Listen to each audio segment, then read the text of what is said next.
ሰዎች ሳያውቁት ኖት ኢንቴንሽናሊ ሰይጣን በጣም ይጠቀምባቸዋል። አንደበታቸውን ይጠቀምበታል፣ ሰውነታቸውን ይጠቀምበታል። የሰይጣን መጠቀሚያ መሆናቸው በጣም ይገርመኛል። at the same time ሰይጣን ኢንቴንሽናሊ ሰዎችን የሚጠቀም መሆኑ በጣም ይገርመኛል። ግን ለኛ ላማኞች አንድ ግልጽ ልንረዳው የሚገባ ነገር ልናውቀው የሚገባ የኛ ጠላታችን መጋደላችን ከስጋና ከደም ጋር አይደለም። መንፈሱን ነው የምንለየው። በሰዎች ላይ ያለውን ነገር ነው የምንለየው እንጂ ልክ ይሄ አዲሱን ይሄን የእግዚአብሔርን የጦር ዕቃ ሁሉ መልበስ ማለት አዲሱን መንፈሳዊ የሆነውን ሰው መልበስ ማለት ነው። ለመንፈሳዊው ሰው ምንም የማይቻል ነገር የለም። በእግዚአብሔር አብ ቀኝ የተቀመጠ ስለሆነ ስልጣናት ሁሉ ኃይላት ሁሉ እነሱን ሁሉ ከነሱ በላይ በሆነ ፖዚሽን ስለተቀመጠ ለሱ ምንም አይነት ስትራቴጂ ለዛ ነው በጌታና በኃይሉ ችሎታ የበረታችሁ ብቻችንን የሰይጣንን ልናሸንፈው አንችልም። ስትራቴጂውን ልናሸንፍ ውሸታም ነው፣ አታላይ ነው፣ መልአክ የነበረ ነው። እንደውም ራሱን የብርሃን መልአክ እስኪመስል ይለውጣል። እኛ በጣም የሚያጭበረብር ነገር ግን በዚህ በተሰጠን በአዲሱ ሰው ወይም ደግሞ በክርስቶስ ስንሆን ግን አንደኛ እንለይ፣ የሰይጣንን ሐሳብ አንስተው አይደል? ሔዋን እባብ በተንኮሉ ሔዋንን እንዳሳታት የሰይጣንን ሐሳብ ማንስተው በጌታና በኃይሉ ችሎት የበረታ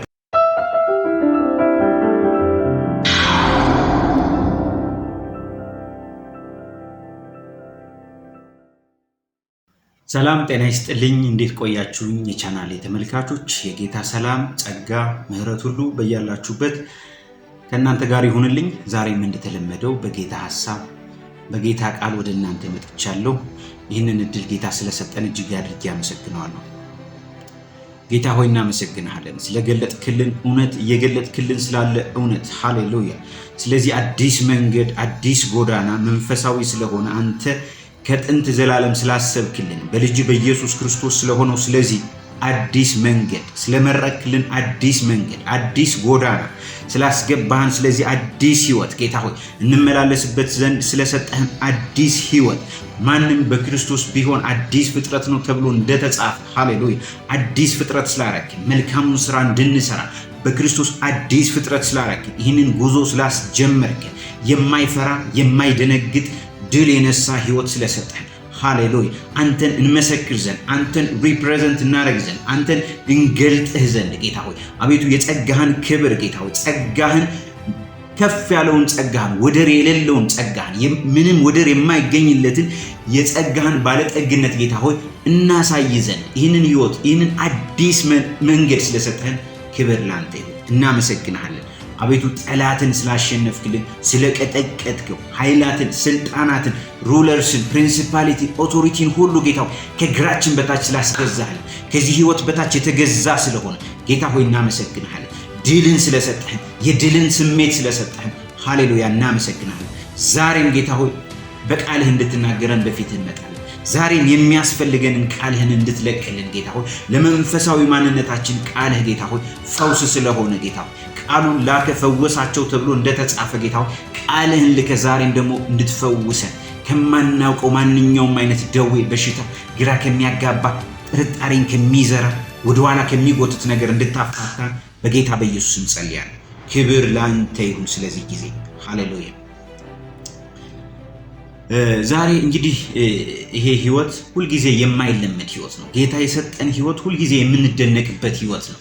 እንዲሁ ለማለት ብዬ አይደለም እንደዛ ማለት የምሬን የምነግራችሁ በጣም ሁሌ ይደንቀኛል ጌታ እኔን ማግኘቱ እኔ የጌታ መሆኔ አዲሱን ህይወት እንድኖርበት እንድመላለስበት ይሄ አዲሱ ህይወት ወደኔ መምጣቱ ይሄ ምድራዊ የሆነውን ነገር ዓለማዊ የሆነውን ነገር አስረጀብኝ አረጀልኝ ፌድ የሚያደርግ ድሮንም በነገራችን ላይ አንድን ከንቱ ነገር 90 ጊዜ መሞከር በጣም ትልቅ ከንቱነት ነው ብያለሁ። በቃ ምን ማለት መሰላችሁ ሰዎች ለምሳሌ ሰዎች የሞከሩትን ነገርና ከንቱ ነው ያሉትን ነገር እኛ አዲስነት ልናወጣበት አንችልም እና ይህንን ነገር ማግኘት በጣም ያስደንቀኛልና ወደዚህም ቻናል ወደዚህም ዩቲዩብ የመጣሁት ምንድነው ይሄ የሚሰማኝ ነገር በተለያየ ስፍራ ያላችሁ በቃ እንድትበረታቱ ነው። የተቀበልነው ህይወት ይሄ ሰማያዊ ህይወት መንፈሳዊ ህይወት እንመላለስበት ዘንድ ክርስቶስ የሰጠን አዲስ ህይወት በጣም የማይለመድ ነው። በጣም ፕሬሺየስ ነው።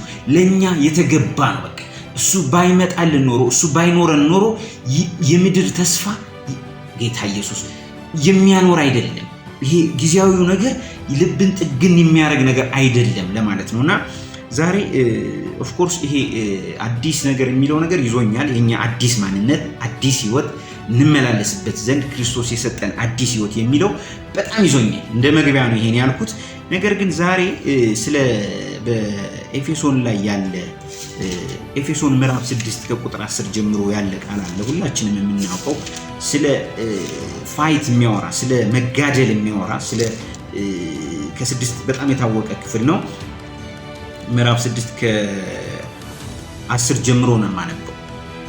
በቀረውስ በጌታና በኃይሉ ችሎታ የበረታችሁ ሁኑ፣ የዲያብሎስን ሽንገላ ትቃወሙ ዘንድ እንዲቻላችሁ የእግዚአብሔርን ዕቃ ጦር ሁሉ ልበሱ። መጋደላችን ከደምና ከሥጋ ጋር አይደለምና ከአለቆችና ከስልጣናት ጋር ከዚህም ከጨለማ ዓለም ገዢዎች ጋር በሰማያዊ ስፍራ ካለ ከክፋት መንፈሳውያን ሰራዊት ጋር ነው እንጂ። ስለዚህ በክፉ ቀን ለመቃወም ሁሉንም ፈጽማችሁ ለመቆም እንድትችሉ የእግዚአብሔርን ዕቃ ጦር ሁሉ ልበሱ። አንሱ፣ የእግዚአብሔርን ዕቃ ጦር ሁሉ አንሱ። እንግዲህ ወገባችሁን በእውነት ታጥቃችሁ የጽድቅንም ጥሩር ለብሳችሁ በሰላም ወንጌልን በመዘጋጀት እግሮቻችሁ ተጫምታችሁ ቁሙ። በሁሉም ላይ ጨምራችሁ የሚንበለበሉትን የክፉን ፍላጻዎች ሁሉ ልታጠፉ የምትችሉበትን የእምነትን ጋሻ አንሱ። የመዳንንም ራስ ቁር የመንፈስንም ሰይፍ ያዙ፣ እርሱም የእግዚአብሔር ቃል ነው። በጸሎትና በልመናም ሁሉ ዘወትር በመንፈስ ጸልዩ። በዚህ ሐሳብም ስለ ቅዱሳን ሁሉ እየለመናችሁ በመጽናት ሁሉ ትጉ። ደግሞ የወንጌልን ምስጢር በግልጥ እንዳስታውቅ አፌን በመክፈት ቃል ይሰጠኝ ዘንድ ስለኔ ለምኑ። ስለ ወንጌልን በሰንሰለት መልእክተኛው መናገር እንደሚገባኝ ስለ እርሱ በግልጥ እናገር ዘንድ ለምኑ ይላል። ይሄ እዚህ ጋር በጌታና በኃይሉ ችሎታ የበረታችሁ ሁኑ ይላል። እንደ አማኝ እንግዲህ ጌታንም ስናምን ጌታንም ከማመናችን በፊት ህይወት በምድር ላይ ብርቱ ሰልፍ ናት። በዓለም ሳላችሁ መከራ አለባችሁ፣ ነገር ግን አይዟችሁ እኔ ዓለምን አሸንፌአለሁ ብሎናል ጌታ።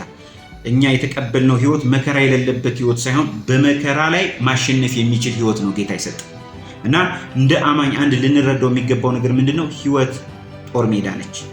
በተለይ አማኝ ከዚህ ከተሰጠው ህይወት አንጻር አድጎ የህይወት መውረስ ያለበትን መውረስ ስላለበት እግዚአብሔር በዘመን ፍጻሜ ይደረግ ዘንድ ያለውን ሐሳቡን እንዳይጠቀልል የሚያደርገውን የሰይጣን ሴራ አለበት፣ የሰይጣን ስትራቴጂ አለበት። ለዛ ነው ምን ይላል? መጋደላችን ከደምና ከሥጋ ጋር አይደለምና ከስልጣናት ከዚህ ዓለም ጨለማ ገዢዎች ጋር በሰማያዊ ስፍራ ካሉት ከክፋት መንፈሳውያን ሰራዊት ጋር ነው እንጂ። እንደ አማኝ ማወቅ ያለብን አንደኛው ምንድነው? ለጦር ሜዳ የተዘጋጀ ማይንድ ሴት ያስፈልገናል። ሁለተኛው ጠላታችን ዲያብሎስ ነው። ጠላታችን ግዑዝ የሆነ ነገር አይደለም። እኔ አንድ የሚገርመኝ ነገር አለ በጣም። አንደኛ ሰይጣን ኢንቴንሽናሊ ሆን ብሎ አስቦ አቅዶ ተስፋ ባለመቁረጥ፣ በነገራችን ላይ እንደ ጠላታ እውነተኛ ጠላታችን ነው ሰይጣን ነው።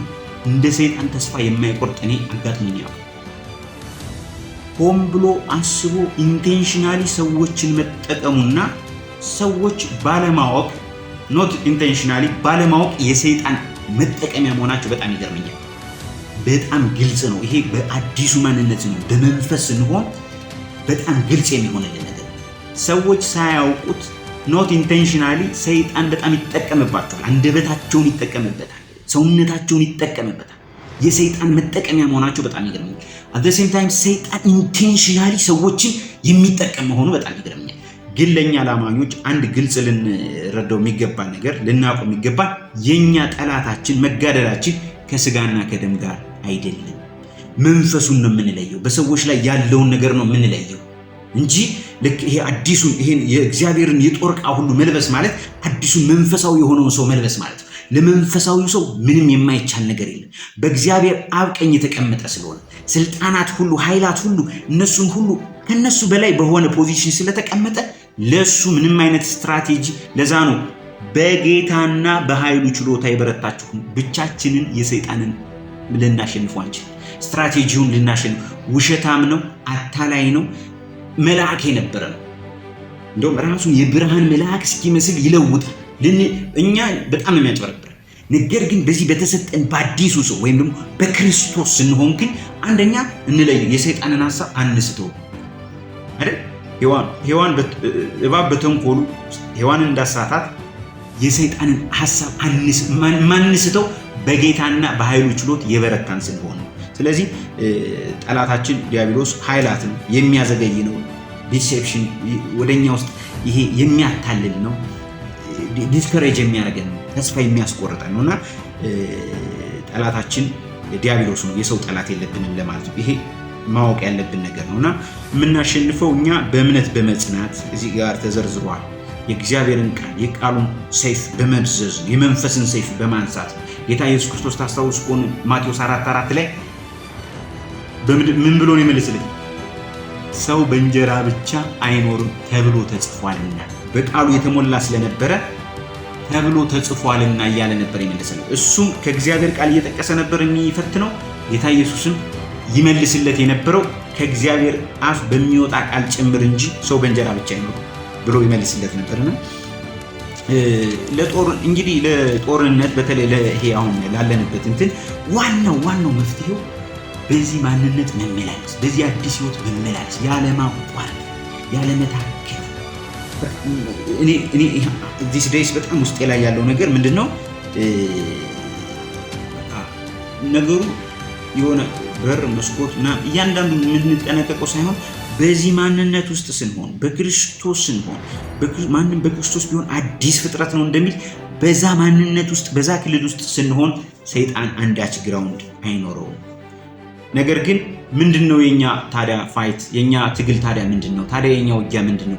በዚህ ውስጥ በመሆን በዚህ ውስጥ ስንሆን በዚህ የሆንበት ራሱ ፋይት ያደርግልናል፣ ለኛ ይዋጋልናል። ጳውሎስ ጢሞቴዎስን ምንድነው መልካሙን የእምነት ገድል ተጋደል ይለዋል።